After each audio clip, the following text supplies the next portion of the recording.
The main event of the day, well, today we'll look at two main issues. First, the fighting in Donbas. There, in general, things aren't going particularly well for the AFU. There doesn't seem to be a catastrophe, but there are all sorts of threats, and today we'll talk about all those things. And second, it's the largest Ukrainian drone attack on Russia in the entire history of the war, and there are also problems with fuel and all that. In general, we'll discuss everything, and if we have time, we'll look at a couple more interesting points. Well, now let's get started. Before we start, I'll show you a video that really goes beyond any boundaries. I think you've heard more than once about busification and all that, but now, it turns out, Liuda the people catcher, meaning those very TCC guys, are mobilizing not only people but also dogs. Yesterday, right in front of the owners, they just stole a dog. This is just crazy. Here we see, again, there's a lot of violence in these videos, and we see one of the TCC guys leading what looks like a fox terrier into the van. He's leading it, and then for some reason all these people start running after him, and they're running in sync. It looks like they're running a cross-country race. Then probably the owner of the dog runs out after them, and then what? They leave.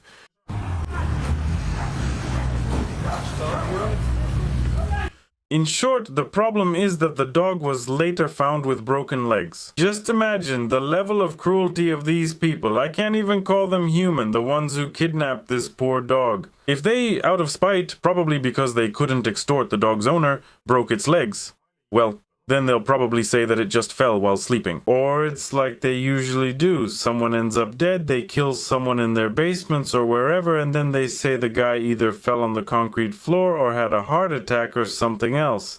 In general, it's just brutal. Well, anyway, under such conditions, of course, those being extorted hardly have any kind of high moral spirit to really sink their teeth into the enemy. And the consequences are visible at the front. What's happening at the front? The Russian army has approached the main stronghold of the Ukrainian defense in Donbas. And here it turns out that the Russian army managed to return to the Kramatorsk-Slavyansk agglomeration from three sides at once. They captured most of Konstantinovka, broke through towards Slavyansk, and began storming the city of Liman north of the river. Here's a map showing all of this. And again, let me remind you that this is the so-called fortress train. After it, it's not the steppe, but still there aren't that many shelters or fortifications, so it won't be that easy to hold the position. That's why they hold on to all of this in the AFU. The first thing we have is Konstantinovka. Here's the map of the current battles. You can see where it's red, those are the new areas. And the fighting on the outskirts of this city began at the end of October 2025. Two assault groups were formed from the troops of the Southern Military District for the attack. The first advanced from the south and the second from the east. The armed forces of Ukraine managed to create a strong defense which could not be overcome for a long time. Later, small assault groups infiltrated through the urban area. It seemed like it wasn't working, but recently the Russian armed forces have focused on destroying logistics. They struck with drones and aerial bombs at the main roads north of Konstantinovka, as well as at the reservoir dams. Consequently, the Ukrainian armed forces unit in the south was supplied only by drones. I recently saw a video on YouTube posted by Ukrainian soldiers who are practically trapped in some basement. In a bunker, a shelter, and they were complaining that they weren't even getting drones or drinking water, so there are huge logistics problems there. Right now, in general, both the Ukrainian armed forces and the Russian armed forces are targeting logistics chains with their strikes. They are hoping that the enemy, weakened by a reduced supply of fuel, food, water, uniforms, and ammunition, will gradually give up their positions. What do we have next here? At the same time, two Russian combat groups began to encircle the city from the western and eastern outskirts. Another group was advancing toward the center. By midday, all of them had reached the northern outskirts of the city, cutting off the roads leading to Kramatorsk. In recent days, it seems like there are fewer drones countering the Russian armed forces, but it's likely that the Ukrainian armed forces had to move their operators to more distant positions. Most likely it's over for the city, that's all. In the southern and central districts, Ukrainian positions still remain and they are constantly being bombarded. Well, there are probably people there, but no one is evacuating them, and most likely no one is planning to. Experts say that the Ukrainian armed forces might create a new line of defense on the northern outskirts of Konstantinovka, as shown here on the map, in order to prevent the Russian armed forces from advancing further. Well, and this line will naturally be built under terrible conditions, under attack, which means these are extremely serious problems. If Konstantinovka completely falls, then Russian troops will be able to attack from the east and west towards Drushkovka, which means they could get behind the Ukrainian armed forces. Well, getting behind the lines is always fraught with huge problems because you have to defend in both directions and nothing good usually comes out of it. After capturing Konstantinovka, most likely, the Russian armed forces may try to resume their offensive. Next is the Seversky Donets River, and military operations are taking place along it. Attempts to advance towards Sloviansk continue along both banks of the river. On the northern bank, the main focus is the city of Liman. It's basically a strong junction of local roads. Its outskirts were reached back in the fall of 25, but so far it hasn't been fully captured. There were heavy battles there, and they are still ongoing. In addition, there is another group that tried to break through to the water intake site of the Seversky Donets Donbas Canal. Both offensives are connected by the common goal of capturing this territory, but so far they haven't succeeded. The counterattacks by the Ukrainian armed forces delayed the assault on the city for several months, but the Russian armed forces still managed to gather their strength, and this month in June they made an attempt at a major assault. The infiltration happened through the urban area, and all of this led to a crisis at this point in the Ukrainian defense. In the 20s of June, that is right now, Russian assault troops have already been spotted in all districts of Lyman. Again, the fall of this city could lead to huge problems for the Ukrainian armed forces. There are logistical and military problems and all kinds of others, including socio-political ones, and morale is also gradually falling. Because if such cities, these fortresses, are captured, then what happens to the rest? The Russian offensive is currently focused on Nikolaevka, a village by the Seversky Donets with a nearby canal water intake facility.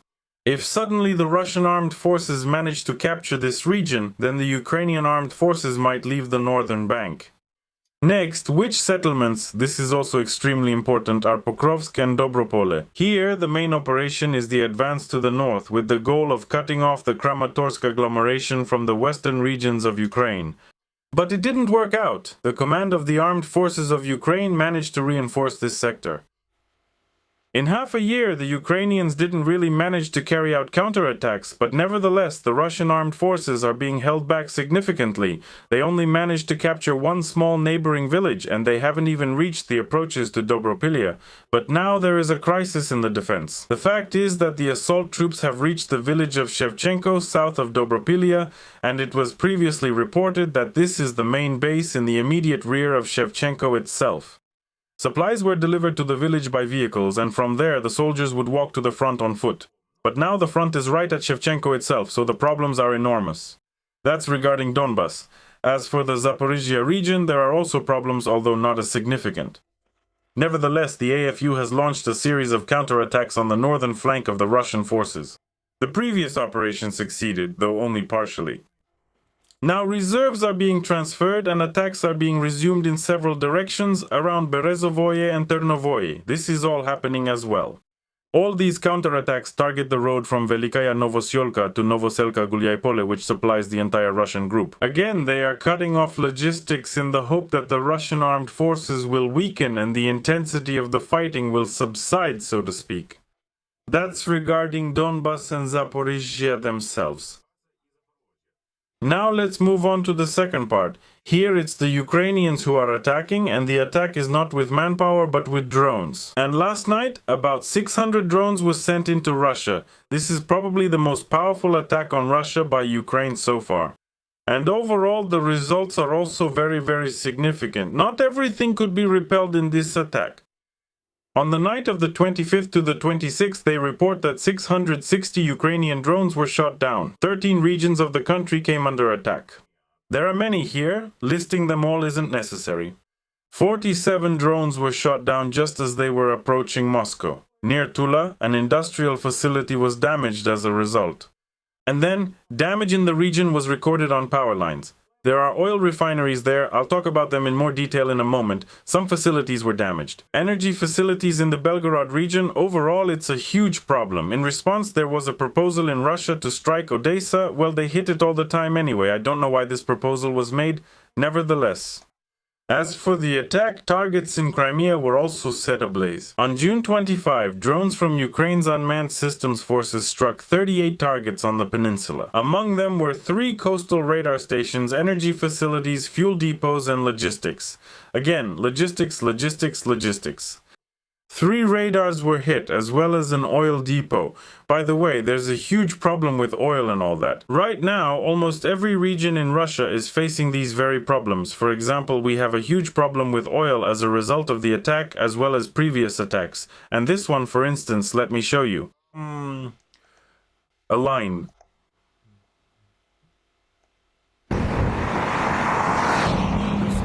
So it's just someone driving a car, and you can see a line for gasoline.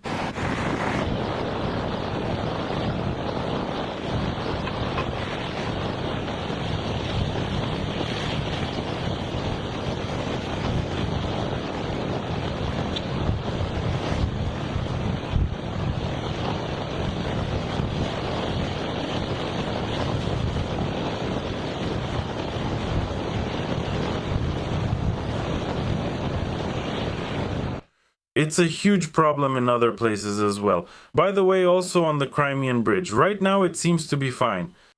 But it was closed for 6 hours. There were almost 3,000 cars in line. Literally, I think yesterday I mentioned 650 cars, and now it's already 3,000. Lines formed at the entrance to the Crimean Bridge, which connects Russia and Crimea.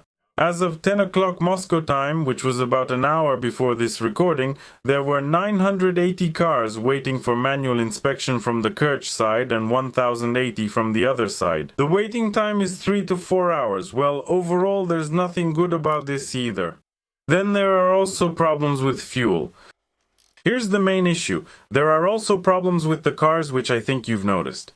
On top of everything, there's a transportation collapse caused by drone attacks. People can't arrive or depart. In some airports everything is fine, but more and more often people have to wait for hours or even days for their flights. For example, on June 16, after a drone attack, there was a collapse at Krasnodar airport. Passengers were waiting for hours. Some waited 14 hours, some 20, some people are just lucky. But they say the situation is not just strange anymore, it's critical. Some blogger named Anna said this back in January. And there's no point in reading any further here. There's a huge amount of information about how complicated all this is. But really, if there are problems with drones attacking transport infrastructure and airports, and on top of that there's also a fuel problem, of course you can't expect anything good. Next, about the strikes. In Ufa, they say the oil refinery is also having problems. Ukrainian drones traveled almost 1,500 kilometers. Here you can see the smoke. On the night of June 25th, drones struck 2 oil facilities. The targets were, respectively, an oil depot in the Krasnodar region and an oil refinery in Ufa, thousands of kilometers from the front line. Obviously, nothing good came of this, and the fuel crisis worsened. Then, in addition to this, Zelensky also announced some kind of 40-day operation to influence Russia. What is that? This is yet another plan for victory through Irosh Island Span or some other plan like that. But nevertheless, a 40-day operation to influence Russia has been approved for the SBU, with the goal of achieving an end to the war. Zelensky announced this on his Telegram channel following a meeting with the head of the security service, Yevgeny Kamara. Kamara himself stated that according to our plan regarding long-range sanctions, well, that's not what they call drones, my god, missiles. This is a recurring joke. In short, it turns into a crisis. Zelensky says the security service of Ukraine best protects Ukraine's frontline positions due to their use of various drones. That's how things are. Right now, there are problems on both sides. There seems to be no end in sight, which is confirmed, of course, by the world's powerful leaders. There are quite a few of them here. As always, they all want to speak, so let's show some of them. We can't show everyone, but still, let's turn on the TV and watch Tuku, who is dancing the Tuki dance. Victory plan, victory plan, victory, victory. It didn't work out. Yeah, and these ones don't work out either, but what can you do? Now let's look at these Beaumont representatives. So who should I show first here? Well, here are 2 draft dodgers, just perfect. As always, Zaporizhzhia and Laptin, who has just been here and has been to Italy and to the USA. The man doesn't work, he quit the army perfectly on his own accord. An officer or a soldier can quit, of course. The son of a judge, what can you do? That's the kind of social elevator, you could say a horizontal one, that influenced this person's fate. You cannot work and enjoy streams with UHA, now in uniform, and membership in the Defense Alliance. In fact, Ukraine is the core, because Europe doesn't want it, we know that, we know. Because those who didn't get stronger offended us, that's why with UHA. With a defensive line. Then Ukraine is a steel porcupine with spikes, the bulletproof vest of Europe itself. Again, ask the soldiers on the front line if they want to be Europe's bulletproof vest. Or, as the propagandists say again, if you don't go to protect your family, ask any soldier. Does he want to protect Europe? Will he go to protect, excuse my language, for some Ukrainian soldier? This is Europe that suddenly needs to be protected, at the cost of his own life, his own health, the well-being of his family, and so on and so forth. This is just, well, idiocy squared. It's clear that these characters have no idea what they're babbling about, and that people on the front will spit at the sight of them because none of the military or officers need Europe. But they keep babbling nonsense. There's no logic at all. Honestly, I don't even understand why they're doing this. Well, you told your stories, you already went on air. They didn't cut off your internet, so go ahead and discuss how powerful Sanych is, how wonderful war is, as they sometimes do, and how you need to protect your families. But why the hell are you telling people in Ukraine that they're Europe's body armor? You're just making them angry. Damn. a European defense union will last until the century's end. And say, accept us as members and we will join the European Defense Union. Then we're done. Well, it's like there used to be a meme about joining the Pipens. Join, and if you haven't heard, take a look. This meme is probably about 20 years old. It appeared at the dawn of the internet. It was very funny. Oh yeah, and of course there are all sorts of others here as well. For example, the bearded deputy. He probably thinks that the longer his beard, the more, oh wow, the tan journalist on the left. He almost blended in with the wall. Maybe that's the idea, of course. The topic of camouflage, when you blend in with the wall, no one can see you and you can hide from anything. The beard can also hide this character's face. Immediately, the Wookiee character from Star Wars comes to mind, but we won't mention him because why mention the Wookiee character? The real task is for very serious citizens, and it will be. We all understand perfectly well what the potential is, and for us, this... дуже серйозного гравця на майбутнє.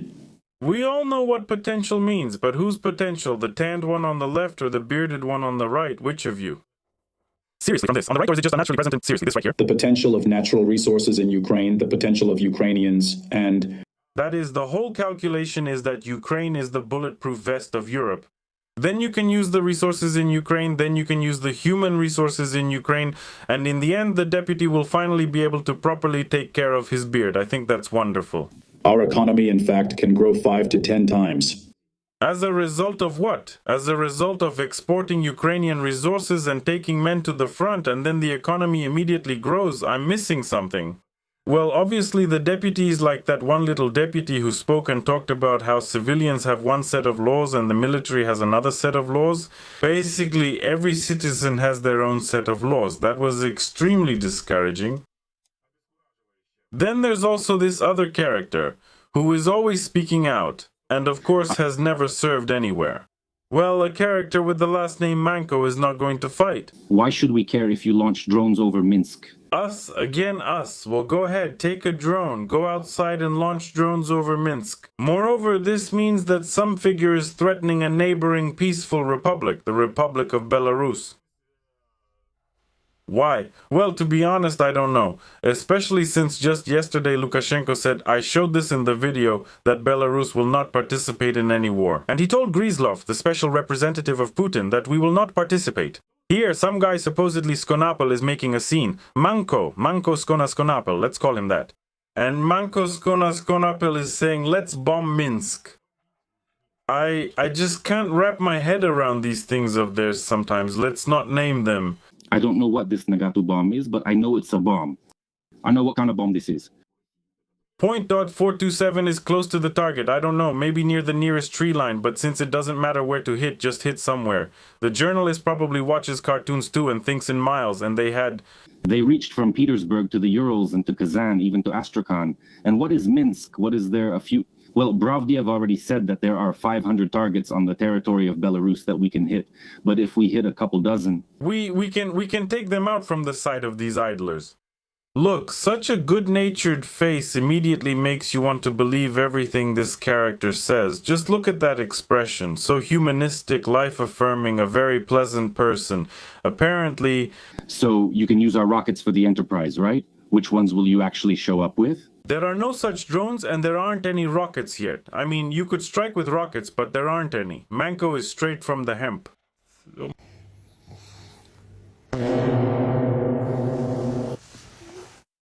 Good job, then the economy of Belarus will just stop. But Lukashenko will obviously regret that he started this. Well, I see. That we have to bail Manka out of that very hemp field. She'll start attacking the enemy together with Dick, with that same Laptin, with Yuga, and maybe even with Samolyan, who for some reason hasn't been seen for a long time. That's the former Minister of Transport, I think, who is now accused of evading military service. They're being accused as well, and so is he, even though he discussed it and took photos in the trench. His leg was broken and he only wrapped it with a single layer of bandage. So, are they children or public figures really? And one of them, there's also this Manco guy. In general, wonderful, will win right away. The more you demand for borders, apparently, the more these borders, the closer these borders get to your heart.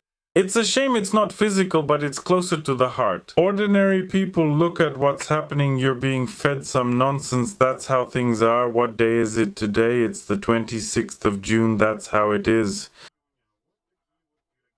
Subscribe to the channel, don't forget to leave comments, everyone. Now, one more important video. About 200,000 servicemen have left their units without permission since the beginning of the large-scale war.